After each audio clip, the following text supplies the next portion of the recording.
Libres al Sol. Mi nombre es Francisco Mina y este es un podcast de filosofía, arte y educación. Leemos el primer capítulo del libro El maestro ignorante, del filósofo francés Jacques Rancière. Capítulo primero. Una aventura intelectual. En el año 1818, Joseph Jacotot, lector de literatura francesa en la Universidad de Lovaina, tuvo una aventura intelectual.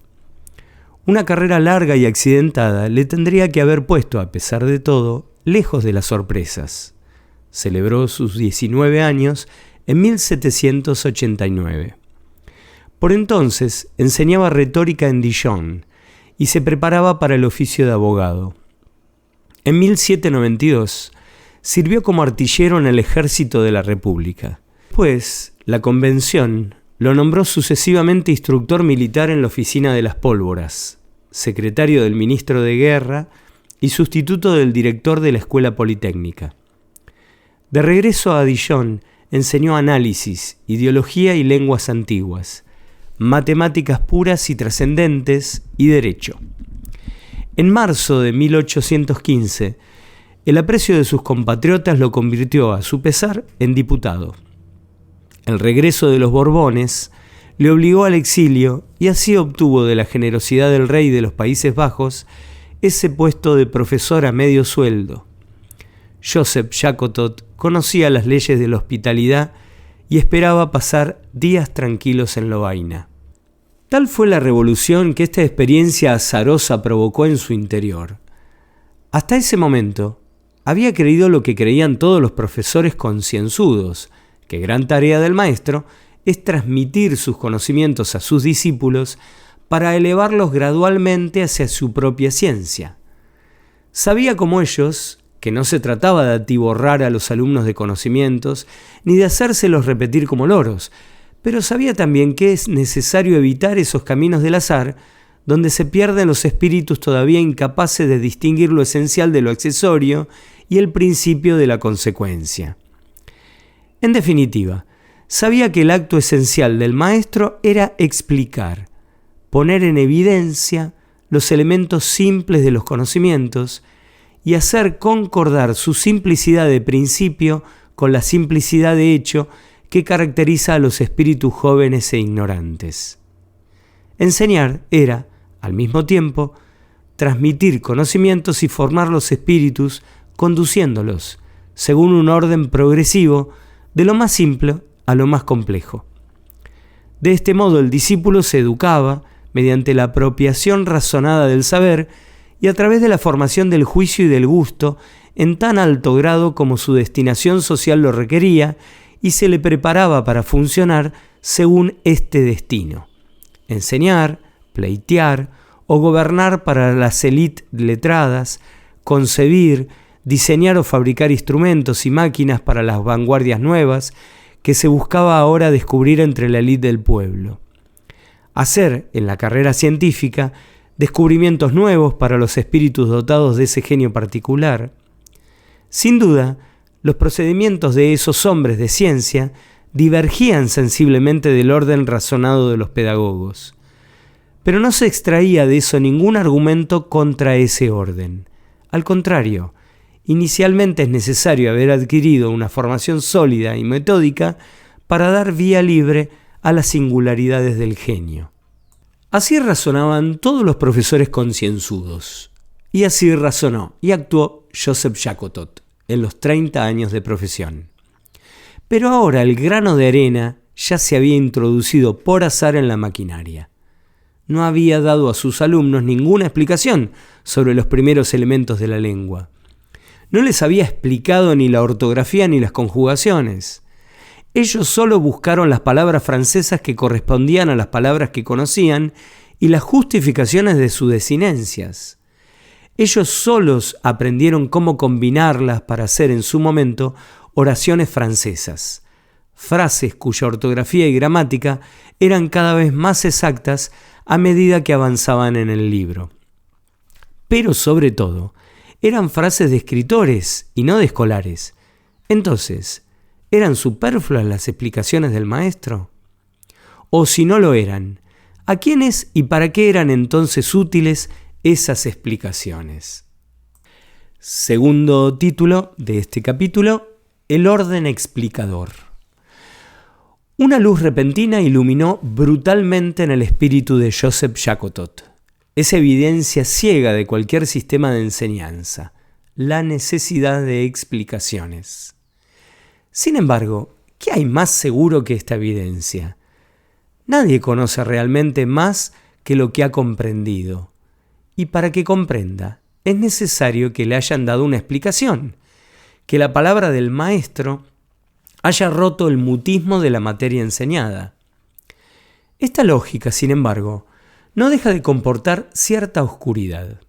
Veamos, por ejemplo, un libro en manos de un alumno. Este libro se compone de un conjunto de razonamientos destinados a hacer comprender una materia al alumno. Pero enseguida es el maestro el que toma la palabra para explicar el libro. Realiza una serie de razonamientos para explicar el conjunto de razonamientos que constituyen el libro. ¿Pero por qué el libro necesita de tal ayuda? En vez de pagar a un explicador, el padre de familia no podría simplemente entregar el libro a su hijo y el niño comprender directamente los razonamientos del libro. Y si no los comprende, ¿por qué debería comprender mejor los razonamientos que le explicarán lo que no ha comprendido? ¿Son estos de otra naturaleza? ¿Y no será necesario en este caso explicar todavía la manera de comprenderlos? La lógica de la explicación comporta de este modo el principio de una regresión al infinito. La reproducción de las razones no tiene por qué parar nunca. Lo que frena la regresión y da al sistema su base es simplemente que el explicador es el único juez del punto donde la explicación está ella misma explicada. Es el único juez de esta pregunta en sí misma vertiginosa.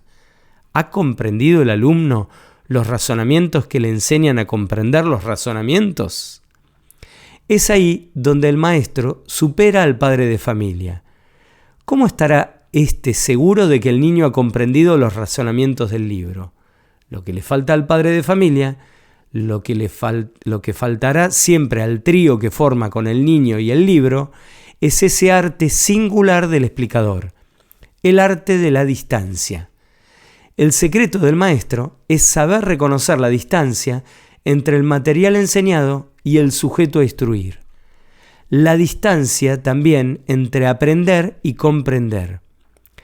El explicador es quien pone y suprime la distancia, quien la despliega y la reabsorbe en el seno de su palabra. Este estatuto privilegiado de la palabra solo suprime la regresión al infinito para instituir una jerárquica paradójica. En el orden explicador, de hecho, hace falta generalmente una explicación oral para explicar la explicación escrita. Eso supone que los razonamientos están más claros, se graban mejor en el espíritu del alumno cuando están dirigidos por la palabra del maestro, la cual se disipa en el instante, que cuando están inscritos en el libro con caracteres imborrables. ¿Cómo hay que entender este privilegio paradójico de la palabra sobre el escrito, del oído sobre la vista? ¿Qué relación hay entonces entre el poder de la palabra y el poder del maestro? Esta paradoja se encuentra enseguida con otra. Las palabras que el niño aprende mejor, aquellas de las que absorbe mejor el sentido, de las que se apropia mejor para su propio uso, son aquellas que aprende sin maestro explicador, con anterioridad a cualquier maestro explicador. En el rendimiento desigual de los diversos aprendizajes intelectuales, lo que todos los niños aprenden mejor es lo que ningún maestro puede explicarles, la lengua materna. Se les habla y se habla alrededor de ellos oyen y retienen, imitan y repiten, se equivocan y se corrigen, tienen éxito por suerte y vuelven a empezar por método, y a una edad demasiado temprana para que los explicadores puedan empezar sus instrucciones, son prácticamente todos, sea cual sea su sexo, su condición social y su color de piel, capaces de comprender y hablar la lengua de sus padres. Ahora bien, este niño que ha aprendido a hablar a través de su propia inteligencia y aprendiendo de aquellos maestros que no le explicaban la lengua, empieza yo su instrucción propiamente dicha. A partir de ahora, todo sucederá como si ya no pudiese aprender más con ayuda de la misma inteligencia que le ha servido hasta entonces, como si la relación autónoma del aprendizaje con la verificación le fuese a partir de ahora ajena. Entre el uno y la otra se ha establecido ahora una opacidad. Se trata de comprender y solo esta palabra lanza un velo sobre cualquier cosa. Comprender es eso que el niño no puede hacer sin las explicaciones de un maestro. Y pronto tendrá tantos maestros como materias para comprender, impartidas en un cierto orden progresivo. Se añade la circunstancia extraña de que estas explicaciones, desde que comenzó la era del progreso, no dejan de perfeccionarse para explicar mejor, para hacer comprender mejor, para aprender mejor a aprender, sin que podamos medir nunca un perfeccionamiento correspondiente en la susodicha comprensión. Más aún, comienza a formarse el triste rumor que no cesará de amplificarse, el de una reducción continua de la eficacia del sistema explicativo, el cual necesita obviamente de un nuevo perfeccionamiento para convertir las explicaciones en más comprensibles para aquellos que no las comprenden.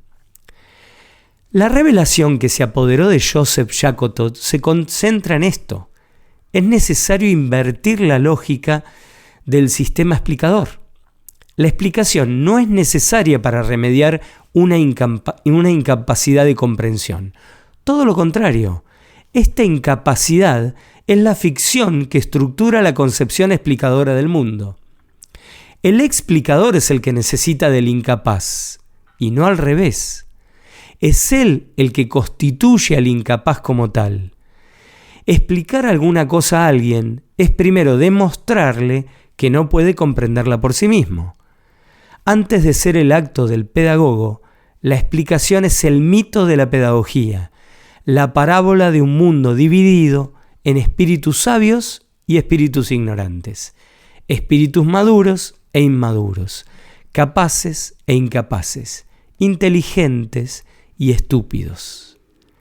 La trampa del explicador consiste en este doble gesto inaugural. Por un lado, es él quien decreta el comienzo absoluto. Solo ahora va a comenzar el acto de aprender.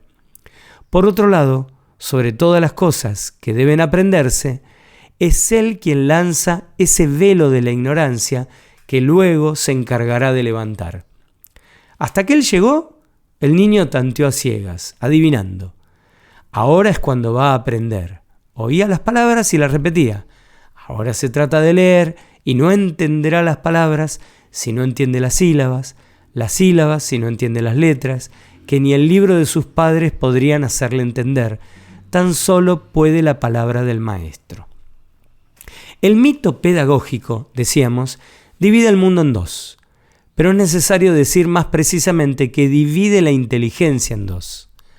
Lo que dice es que existe una inteligencia inferior y una inteligencia superior. La primera registra al azar las percepciones, retiene, interpreta y repite empíricamente, en el estrecho círculo de las costumbres y de las necesidades. Esa es la inteligencia del niño pequeño y del hombre del pueblo. La segunda conoce las cosas a través de la razón, procede por método, de lo simple a lo complejo, de la parte al todo. Es ella la que permite al maestro transmitir sus conocimientos, adaptándolos a las capacidades intelectuales del alumno y la que permite comprobar que el alumno ha comprendido bien lo que se ha aprendido. Tal es el principio de la explicación. Tal será en adelante para Shakotot el principio del atontamiento. Entendámoslo bien, y para eso expulsemos de nuestra mente las imágenes conocidas. El atontador no es el viejo maestro obtuso que llena la cabeza de sus alumnos de conocimientos indigestos, ni el ser maléfico que utiliza la doble verdad para garantizar su poder y el orden social. Al contrario, el maestro atontador es tanto más eficaz cuanto es más sabio, más educado y más de buena fe. Cuanto más sabio es, más evidente le parece la distancia entre su saber y la ignorancia de los ignorantes. Cuanto más educado está, más evidente le parece la diferencia que existe entre tantear a ciegas y buscar con método, y más se preocupará en sustituir con el espíritu a la letra, con la claridad de las explicaciones a la autoridad del libro. Ante todo, dirá, es necesario que el alumno comprenda, y por eso hay que explicarle cada vez mejor. Tal es la preocupación del pedagogo educado. ¿Comprende el pequeño? No comprende.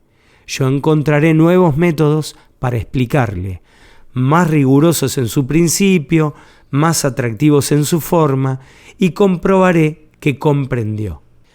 Noble preocupación. Desgraciadamente, es justamente esa pequeña palabra, esa consigna de los educados, comprender, la que produce todo el mal. Es la que frena el movimiento de la razón, la que destruye su confianza en sí misma, la que expulsa de su propio camino rompiendo en dos el mundo de la inteligencia, instaurando la separación entre el animal que busca ciegas y el joven educado, entre el sentido común y la ciencia. Desde que se pronunció esta consigna de la dualidad, todo perfeccionamiento en la manera de hacer comprender esa gran preocupación de los metodistas y de los progresistas es un progreso hacia el atontamiento. El niño que balbucea bajo la amenaza de los golpes obedece a la férula y ya está, aplicará su inteligencia para otra cosa. Pero el pequeño explicado, él empleará su inteligencia en ese trabajo de duelo, comprender, es decir, comprender que no comprende si no se le explica. Ya no está bajo la férula que le somete, está en la jerarquía del mundo de las inteligencias. Por lo demás, está tranquilo como el otro. Si la solución del problema es demasiado difícil de buscar, tendrá la suficiente inteligencia para abrir bien los ojos. El maestro es vigilante y paciente. Verá que el pequeño ya no le sigue, volverá a ponerlo en el camino explicándole nuevamente. Así el pequeño adquiere una nueva inteligencia, la de las explicaciones del maestro. Más tarde, él también podrá ser a su vez explicador. Posee los mecanismos, pero los mejorará. Será hombre de progreso. Siguiente título de este capítulo 1, el azar y la voluntad. Así funciona el mundo de los explicadores explicados. Así tendría que haber sido también para el profesor Jacotot, si el azar no lo hubiera puesto en presencia de un hecho. Y Joseph Jacotot pensaba que todo razonamiento debe partir de los hechos y ceder ante ellos. No entendamos por ello que era materialista. Al contrario, como Descartes, que probaba el movimiento caminando, pero también como su contemporáneo, el muy monárquico y religioso Maine de Biram. Consideraba los hechos del espíritu activo que tomaba conciencia de su actividad como más ciertos que toda cosa material. Y se trataba precisamente de eso. El hecho era que estos estudiantes aprendieron a hablar y escribir en francés sin la ayuda de sus explicaciones.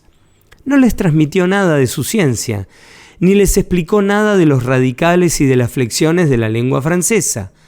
No procedió a la manera de estos pedagogos reformadores que, como el preceptor del Emilio, extravían a sus alumnos para guiarlos mejor y balizan con astucia un recorrido de obstáculos que es necesario aprender a cruzar por uno mismo. Él los había dejado solos con el texto de Fenelón, una traducción ni siquiera interlineal al modo escolar, y su voluntad de aprender francés. Solamente les había ordenado cruzar un bosque del que ignoraba las salidas. La necesidad le obligó a dejar enteramente fuera del juego su inteligencia, esa inteligencia mediadora del maestro que conecta la inteligencia que está grabada en las palabras escritas con la inteligencia del aprendiz. Y al mismo tiempo, había suprimido esa distancia imaginaria que es el principio del atontamiento pedagógico. Todo se había jugado forzosamente entre la inteligencia de Fenelón, que es el autor del Telémaco, del libro que utilizaban, que quiso hacer un cierto uso de la lengua francesa, la del traductor, que quiso ofrecer un equivalente en holandés, y sus inteligencias de aprendices que querían aprender la lengua francesa. Y resultó que no fue necesaria ninguna otra inteligencia. Sin pensar en ello, les había hecho descubrir aquello que él descubría con ellos.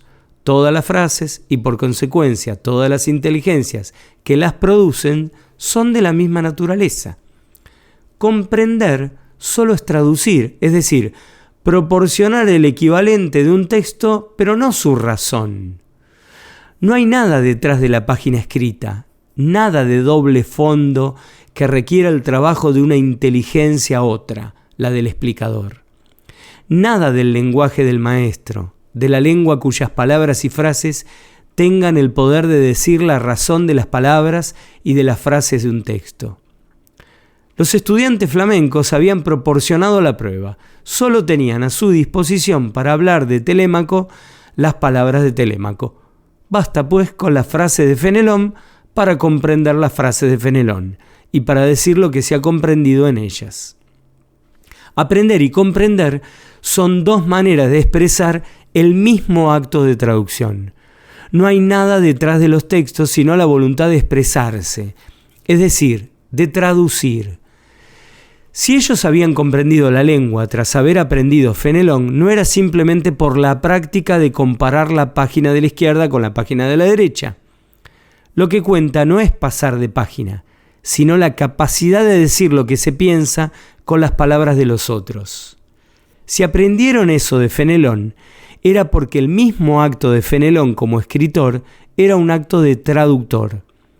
Para traducir una lección de política en un relato legendario, Fenelón había puesto en el francés de su siglo el griego de Homero, el latín de Virgilio y la lengua sabia o ingenua de otros cientos de textos, desde cuentos de niños a historias eruditas. Él había aplicado a esta doble traducción la misma inteligencia que ellos empleaban a su vez para decir con las frases de su libro lo que pensaban de su libro. Pero además, la inteligencia que les hizo aprender el francés en Telémaco era la misma con la que aprendieron la lengua materna, observando y reteniendo, repitiendo y comprobando, relacionando lo que pretendían conocer con lo que ya conocían, haciendo y reflexionando en lo que habían hecho. Hicieron lo que no se debe hacer como hacen los niños, ir a ciegas, adivinando. Y entonces surgió la pregunta, ¿no habría que invertir el orden admitido de los valores intelectuales? ¿No será este método vergonzoso de la adivinanza el verdadero movimiento de la inteligencia humana que toma posesión de su propio poder? Su abolición no buscaba desde el principio la voluntad de cortar en dos mundos de la inteligencia. Los metodistas oponen al equivocado método del azar el planteamiento por razón, pero se dan de antemano lo que quieren probar. Suponen una cría de animal que explora golpeándose a las cosas, a un mundo que no es aún capaz de ver y que justamente ellos le enseñarán a distinguir. Pero el niño es básicamente un ser de palabra. El niño que repite las palabras oídas y el estudiante flamenco perdido en su Telémaco no progresan aleatoriamente. Todo su esfuerzo, toda su búsqueda se centra en esto. Quieren reconocer una palabra de hombre que les ha sido dirigida y a la cual quieren responder, no como alumnos o como sabios, sino como hombres, como se responde a alguien que os habla y no a alguien que os examina, bajo el signo de la igualdad. El hecho estaba ahí. Aprendieron solos y sin maestro explicador. Lo que ha sucedido una vez siempre puede repetirse. Además, este descubrimiento podía invertir los principios del profesor Jacotot. Pero el hombre Jacotot estaba verdaderamente en mejores condiciones de reconocer la diversidad de lo que se puede esperar de un hombre. Su padre había sido carnicero, antes de llevar las cuentas de su abuelo, el carpintero que envió a su nieto al colegio. Él mismo era profesor de retórica cuando le tocó ir al ejército en 1792. El voto de sus camaradas lo convirtió en capitán de artillería y se comportó como un artillero destacado.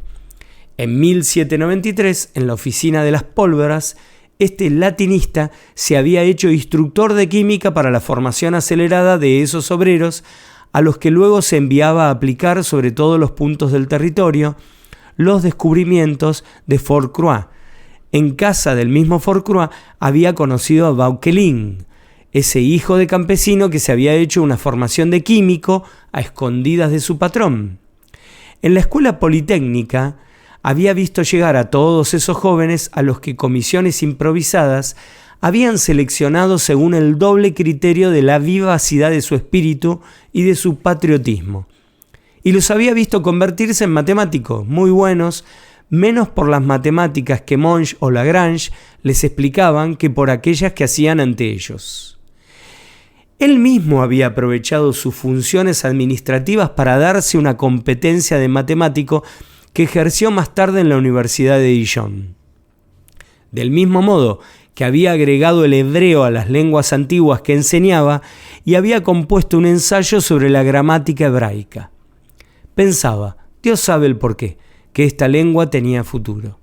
Finalmente obtuvo, a su pesar, pero con la mayor firmeza, la competencia de representante del pueblo. En resumen, sabía lo que la voluntad de los individuos y el peligro de la patria podrían hacer nacer de capacidades inéditas en circunstancias en las que la urgencia obligaba a quemar las etapas de la progresión explicativa. Pensó que este estado de excepción, exigido por la necesidad de la nación, no difería en su principio de esta urgencia que dirige la exploración del mundo por el niño o de esta otra que fuerza la vía singular de los sabios y de los inventores. A través de la experiencia del niño, del sabio y del revolucionario, el método del azar practicado con éxito por los estudiantes flamencos revelaba su segundo secreto. Este método de la igualdad era principalmente un método de la voluntad. Se podía aprender solo y sin maestro explicador cuando se quería, o por la tensión del propio deseo, o por la dificultad de la situación. Hasta aquí el primero de 2 audios de este primer capítulo del libro.